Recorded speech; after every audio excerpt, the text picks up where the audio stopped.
would say write something that you know you're going to love, as opposed to trying to second guess the market.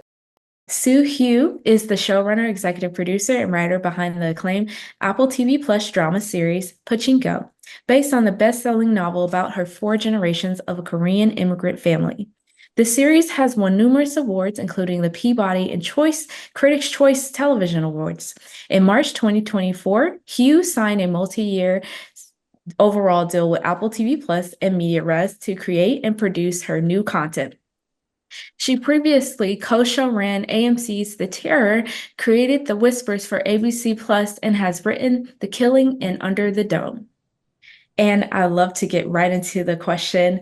What inspired you to take on the adaptation of Pachinko, and what are some of the unique challenges you faced in bringing such a multi-generational story to life? I mean, when you read the book, it's such a powerful, moving story. It's hard not to feel that your brain working of, oh, how would you bring this to life? But I'll be honest and say, like, it was not something that came easy to me because the book was so just uh, did such a great job.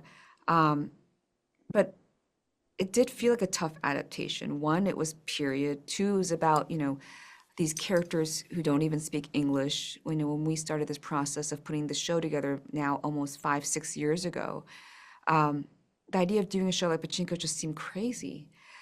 Uh, and looking back now, I'm glad that we didn't overthink it, because I think if we overthought it, we would have gone cold feet. But it just felt like a story that had to be told. Yeah, I love that. I love that. And when adapting a novel like Pachinko for television, how do you decide which elements of the book to keep, modify, or omit into the screenplay version? That's such a good question.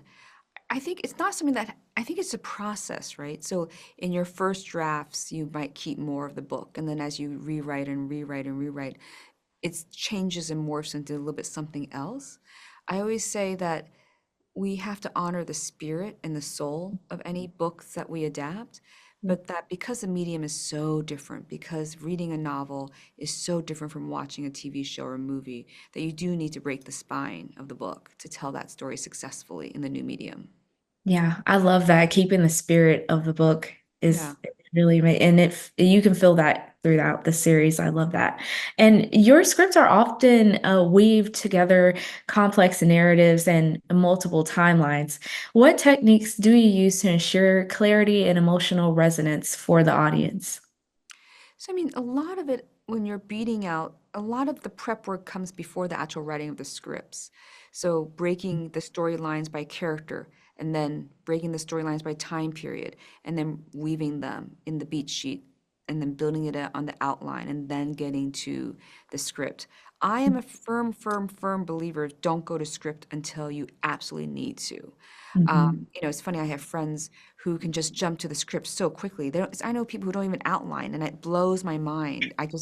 I can't even imagine not having an outline to go to script, because I just need to be able to see how it works, the structure of it, the form of it, the voice of it, before laying it down in final draft. Yeah, I'm the same way. I could not Yeah. just go straight to script without outlining. That's a skill that I have not accessed. So I totally agree with that. And what is your process for creating dialogue that feels authentic to different characters, especially when they come from diverse cultural and linguistic backgrounds? I mean, second season is helpful because by then you know your actors really well, right? So you can start seeing your actors and the way they interpreted the characters from the first season and hear the voices. So it's really, really helpful in writing dialogue for ongoing seasons. Before, in season one, before any of the roles are cast, I find really helpful is I read my dialogue out loud. So I will just read and read out loud and hear the pitter patter. Now, in Pachinko, it shouldn't matter because everything gets translated. So even though we write in English, it's translated into Korean and Japanese. And yet I Mhm. still find it really, really helpful to hear the words out loud.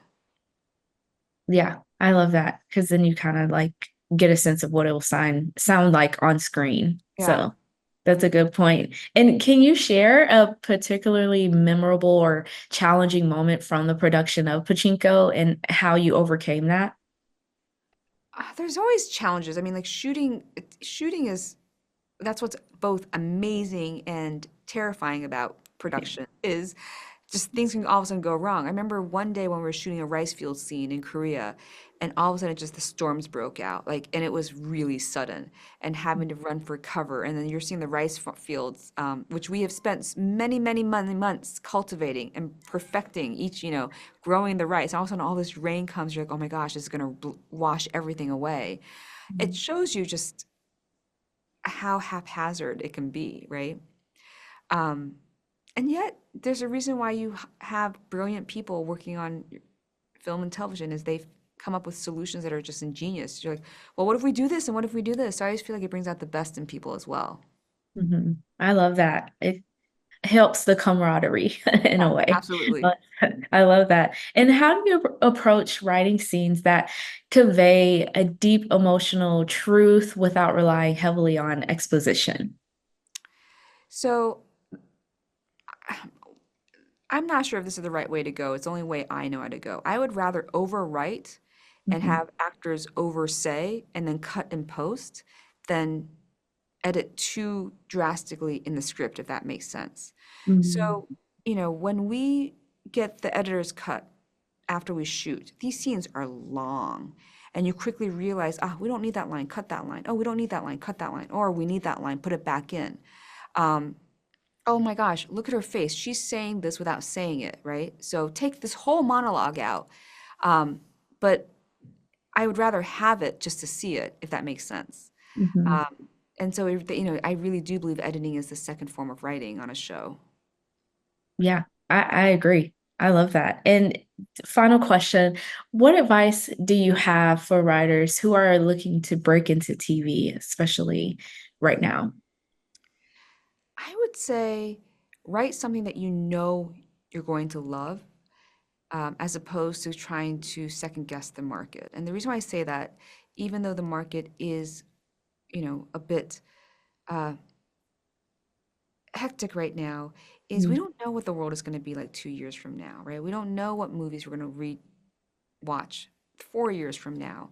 So it always felt strange to me to overguess it now. Because it took, Pachinko took 2 years to make season two, right? So it was written 2 years ago.